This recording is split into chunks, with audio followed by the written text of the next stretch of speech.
Hi guys, it's Charlie from Monocure 3D. Today I'm excited, check this out. It's the extremely fast, the very affordable 3D resin printer from Phrozen. Please welcome the Sonic Mini. Let's get it out of the box, see what it comes with, set it up with our tough resin and see how fast it can actually print. We have heaps to get through, so let's start now.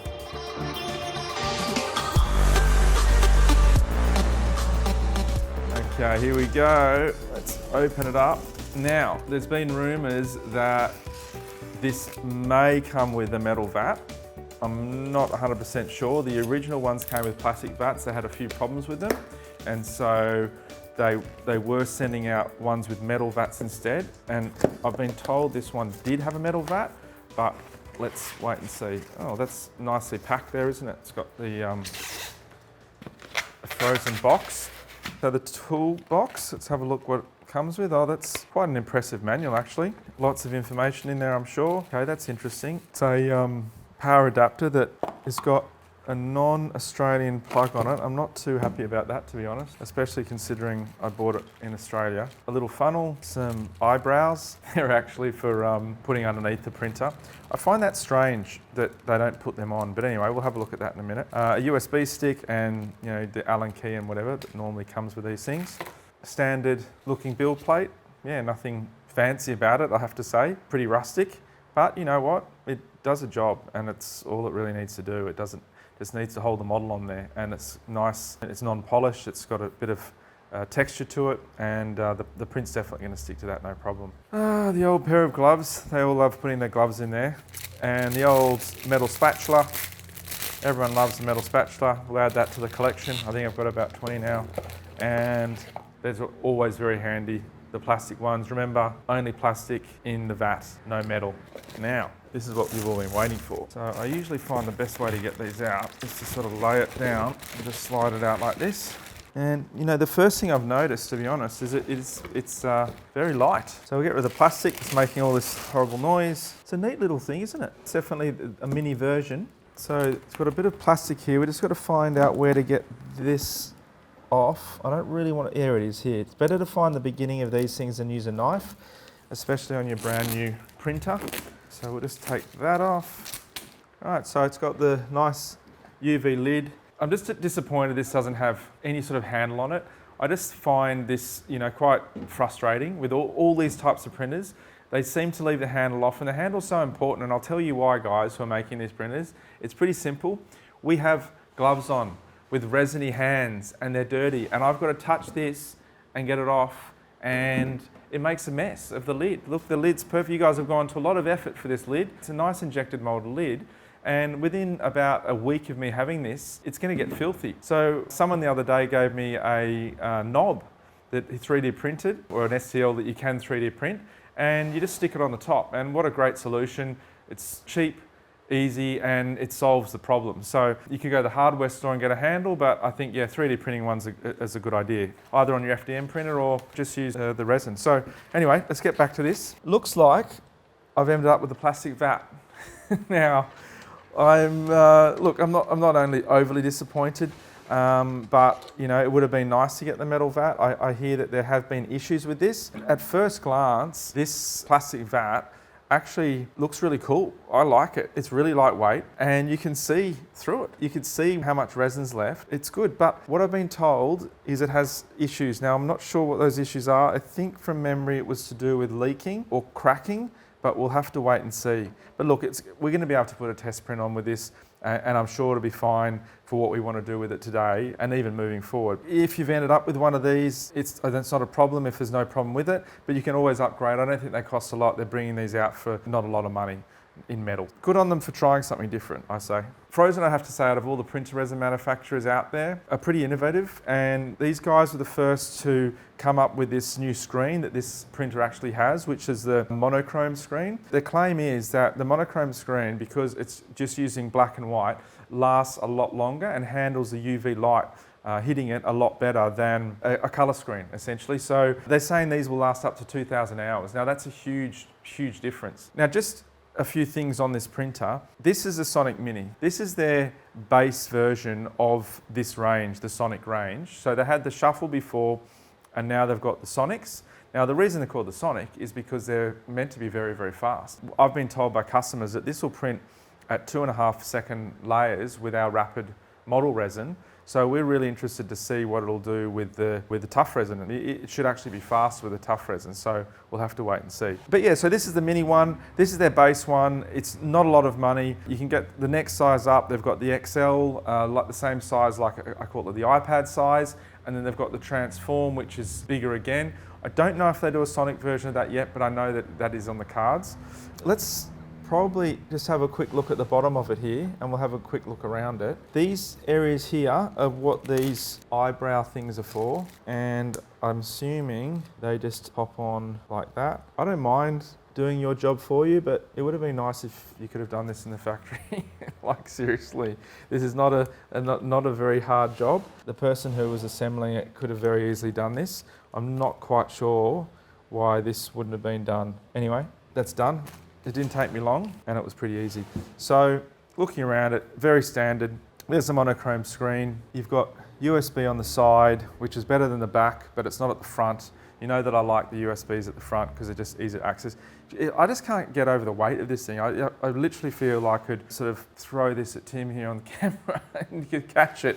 It's really, really light. It's definitely the lightest printer I've ever come across. But saying that, it's light, but it's very solid. It's certainly not flimsy. It does have a plastic case. You can see here. This is aluminium, this is aluminium. And then interestingly in here, this looks like this rail and this screw is definitely a stainless steel of some sort. And you know what? That's where it's important. It's really important to have this as the part that's sturdy. This is a bit you don't want to move, and you can see that there. I'm trying to wiggle that there. That's not going anywhere. See up here, they've put this goes up into the Z-axis here. It actually goes in. I'd say there'd be a bearing up in there, or maybe not. Maybe it's just sitting there. But I still like that. A lot of the printers just have it sort of cut off just below it.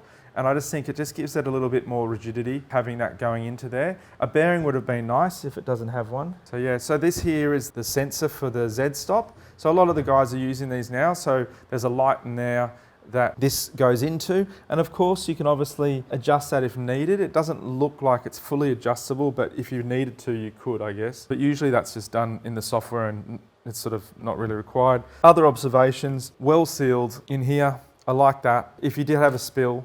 So we come around the back here, you can see there's the power switch and the jack for the power, and it's got this adapter that we'll need to put in.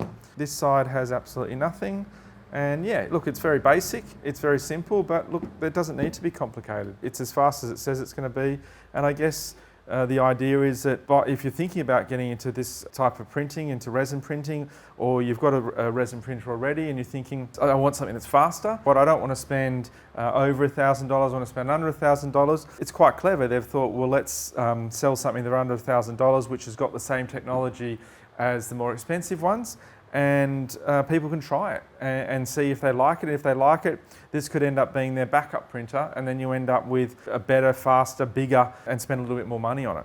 I think what we should do now is put it back together, and I'm going to have to go and find a way of powering it up. So that just slides on there. That's all pretty standard. You'll probably say, Charlie, you've got the bolts upside down. Someone showed me this trick the other day, a while ago actually, when we first started out. And I really like it. It actually, the reason I do it, it's less turning if you put them upside down. It's a little bit lazy, saves a little bit of time. So there you go, so that's on there. The build plate, well, that's pretty simple. Usually just loosen that off there and it just slots into there. These two bolts here slot in to here. In here, you can see that under there. The camera probably is at a better angle than I am here to see that. And that just slots in. So you can't, I guess what I'm getting at is it won't fit properly that way.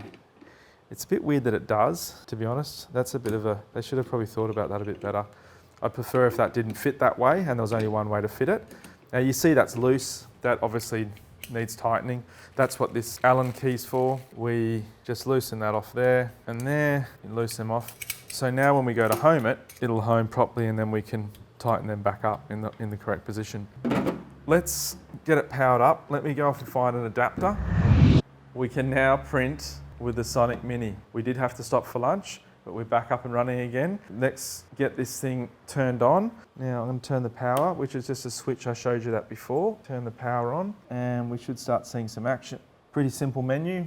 Print, tools and info. Let's go to tools first. The Z-axis, this is pretty standard for Phrozen printers. Have had these since the very first shuffle, which was one of our first printers, or second or third printer, I think, after we went to the from the Wanhao D7. That's, you know, standard. You can change for very small increments. I don't really understand why they ever did that one. 1 mil or 10 mil, that's all straightforward. LCD test, you've all seen them before, but let's have a quick look at it and see the light there on, showing us that the LCD is working and the light is coming through it. If we go back, that just turns it off. So that's pretty simple, but you know what, it does the job. That's all you need. You don't need it to do anything more than that. I know some show patterns and come on for a certain time and all that, and it's all good and well, but at the end of the day, we just want to make sure that there's no dead spots on the screen, which are little dead pixels or dark areas. And we also just want to check to see that the light is all working properly and as it should. Now this one's the important one for us now, the Z calibrations. Take off the resin vat, put one piece of paper on LCD, unscrew the 4 screws on the build platform. Now I do this differently. I know that this is a common way that they like to do it with a piece of paper, but you've also heard me in the past talk about the problem with paper. And I think their manual is a very good example of this. Is this a bit of paper? Because that's quite thick to me. You know, it's much thicker than your standard A4 paper that you get out of the photocopier. There's varying degrees of paper thickness, and that's why I don't like the paper method. Basically, it's pretty simple. The whole idea of this is to get this in the right position. So to me, the best thing to do is to use the vat, and the vat has the FEP sheet on it. And if you were to change from 100 to 200 micron FEPs, then again, the paper method is not that spot on, but if you actually had a 200 micron FEP in the vat, then it's going to be much better because it's going to be exactly right. It is up to you, both ways work. So then next, and it's going to go down. So remember, make sure these are nice and loose, and that can damage your screen if they're not, okay? So that's a must. They've got to be loose, and it's got to be able to do that freely. I just level it up as it goes down. So what we're doing here, we're getting the build plate so it's 100% flat on the bottom of the vat. If you have the whole FEP filled with something you want to print, it's got to be even across. So it's got the best chance for those first few layers to stick. You know, it's obvious, but some may not know. If you've not been into resin printing before, you may not know that. So anyway, you know now. We now take the trusty Allen key, and I just like to push it down, make sure it's got a good thing, and just keep your fingers there while you're screwing it up on both sides. That just makes sure, in the middle there's best, just make sure that nothing sort of moves while you're doing this job. And last one, you don't need to tighten these so they're so tight you're never going to be able to undo them. They just need to be tight enough that they're not going to move. 4 of them it's quite a lot to hold it, so it should be good. So we'll say done. It tells you what to do there, tighten the 4 screws. Now I'm confident that when that goes to that home position, that is flat on the FEP. So let's move on. The next thing we need to do is have a look at the software. I know that a lot of people use programs like Chitubox, and there's a few other slicers out there. Formware's another one that you can use. But Phrozen, I believe, have their own software, and we got this USB that came with the printer, and I'm assuming that it's on that. So let's put that in my laptop and let's have a look at it. We get this thing going and let's see how fast it really is. I just put the USB stick in and I noticed that it was all very much about Chitubox rather than any of their own software. You got the manuals there, some videos, a catalogue, some resin profiles for the frozen resin, we don't need that, and then the Chitubox downloads. I've got Chitubox, this is 6.1, I've got 6.4. I'm going to stick with my version, and let's import a file. Of course, we're going to use the mono matrix. Let's copy and paste, so we've got another one on the build plate, and because they're both highlighted, when I press the centered button, which is from this menu here, the move menu, and I hit centered, it should put them both in the middle of the build plate. So that looks good. Yep, they're definitely flat on the bottom. That's all good to go. Let's save this now. First things we need to do is go to the settings and create the printer. So you go to add new printer, and there it is there, the Phrozen Sonic Mini. Let's click OK on that. It's come up with a 1 beside it because I already had it in the list. So we'll just have a quick look here. Resin density, that's fine. Resin cost, well, I don't know where they're getting $30 a litre from. I'll just make that 75. Let's set up the resin profile for our new tough resin. Let's go with 4 bottom layers. Okay, 1.8 seconds, that's extremely fast. I've been told that our rapid resin is around the 2.5 second mark. Now I know that the tough resin's a bit faster than the rapid, but what I'm going to do is I'm going to put it at 2.5 seconds so we know that we're going to get a print. Now I prefer always to start with a overexposed print and then dial it back. Let's go with 2.5.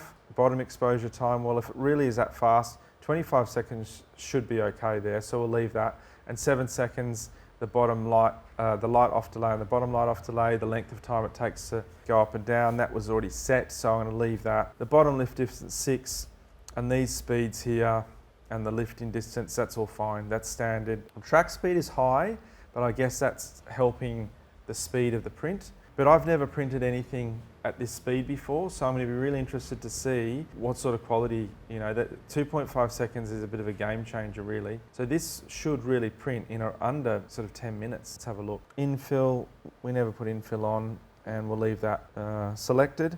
So I'm happy with that. There's nowhere to save or anything there, you just close that box. And now we just hit slice. So slicing is literally just putting it into its layers. They're just picture files of each layer. So you can see the layers there. That's all good. It's showing us here the printer, how much it's going to use, the price, so how much it's going to cost. The time's 23 minutes, which is pretty quick. As usual, you can change the exposure time, the lift distance, the lift speed, and the bottom exposure here, and also the track speed. We can't change the layer height. If you want to change that, you'd have to go back and try again. But so now we hit the save button, and let's go to the USB stick that they gave us, and we'll just put it in the main directory, and it's a PHZ, which is a Phrozen file, so the Monomatrix Phrozen file, and we hit save. That was pretty quick. Let's eject the USB. I'm just going to put the USB into the printer, find the print menu, that's a big one, we can't miss that. There's the picture of the two there, so we're ready to go. Now that's interesting, rather than a play button, they've pressed go. I don't mind that. So let's now get some resin. Now today I'm going to try the brand new tough resin. I think it's a really good opportunity to see how this goes. It is faster than rapid, so I'll be interested to see the quality of it and how well it prints it. So what we're going to do with the tough is we're going to colour it. I want to make it blue. It's clear at the moment. We will be bringing the tough out in a few different colours. At this stage it's definitely being in grey, in white and in black. If you want any of the other colours, you can always use our pigment set, and you can make any colour you want, and it works just as well in the tough as it does in the rapid. First things first, like any resin, you need to shake it. Clear resin, obviously you've got no pigments to shake, but sometimes the monomers and the oligomers and the photoinitiators can separate, especially if it's been sitting for a while. This is a relatively fresh batch, was only made the other day, so it probably wouldn't be a problem, but if it had been sitting for a while, it's just always good practice, good habit to get in. So I better put some gloves on. I'll do my magic trick, as I always do. I love how I can do that. Always amazes me. Last little shake, came out of the bag. All right, so we get the induction seal off. Peels off pretty easily. This is not an exact science by any means. I'm just going to pour it in here. You'll notice it's a bit thinner, less viscosity than the rapid resin. It certainly does help with the printability. It helps the resin flow off. So you'll notice a few little bubbles in there. Now they will dissipate over time. It's not the end of the world. I'm going to just put some of this blue cyan pigment in, probably just 2, I'll go 3 drops. Now that's definitely going to be a transparent colour, not solid by any means. If you wanted that to be solid, you could go up to 15 to 20 drops for a solid blue colour. But if you really wanted solid, you'd start with a white base opposed to the clear base. So that's a nice colour blue. The pigment really does help you see the details of the print. I'm going to tip this in now. Good practice just to take the build plate off when you tip this in. In it goes. Now you can still see there's a few of those bubbles in there. I know some of you get concerned about the bubbles, and you know sometimes they do affect the print. 2 things you can do. You can wait and be patient, and the second thing is you can use a hairdryer. By using a hairdryer, the air in the bubble expands and it comes to the surface and it pops, and it clears them pretty quickly. I'm not going to worry, we're doing a test print. I'm going to get going with this because I know you guys are pretty keen to see the result, and if this thing can really print at 2.5 second layers, I'm pretty keen to see that too. Let's put the lid on. There is a little bit of light in here, so just make sure that we don't prematurely cure the resin. Okay, so now I'm going to hit this go button. Straight away it's kicked in and the build plate's on the way down, and 20 something minutes I think it said, opposed to the last printer we tried, I think it was around 40 for this same print. So it is in half, so that's a pretty big time saver. If you were using this printer for work purposes, for rapid prototyping, if you were a dentist and you need to turn model teeth around quickly, this would certainly be a huge advantage to be able to print at this speed. And thanks to the technology of this monochrome screen, they can throw a lot more light at it without damaging the screen, and that's been the biggest problem too. So the technology's coming a long way, and it's still moving forward, and little developments like this make it easier and faster and better, in my opinion. So well done, Phrozen, for coming up with it and getting onto it quickly.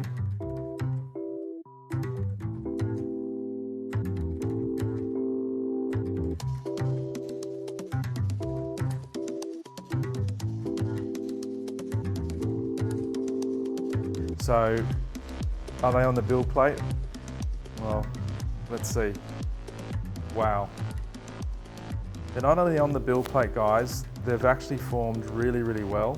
The bar's intact, even the tiny little fins at the end are intact. There doesn't seem to be any lifting or splitting or anything. I can see the detail of the edge of that pyramid. This is very, very, very impressive. Let's go and clean it up and come back and have a look at it. I've just watched this print and I have to say I'm blown away. I'm really impressed with the quality of this. For the speed, there is no sign of any issues with this print. It really has lived up to its name, the Sonic. I can't fault it, even the small fins have done. This is a really good test for the new tough resin as well. It's performed amazingly well, the details there. You know, don't for 1 minute think that just because it's a tough resin you can't get the detail out of this resin, because this is not true, and this proves it. Okay, I'm super impressed with this printer. Not only is it blistering fast, but it also gives really high quality prints. If you want to try our resin, I'll put a coupon code in the description below. Please hit that subscribe button, post us a message, but most importantly, remember to keep on 3D printing.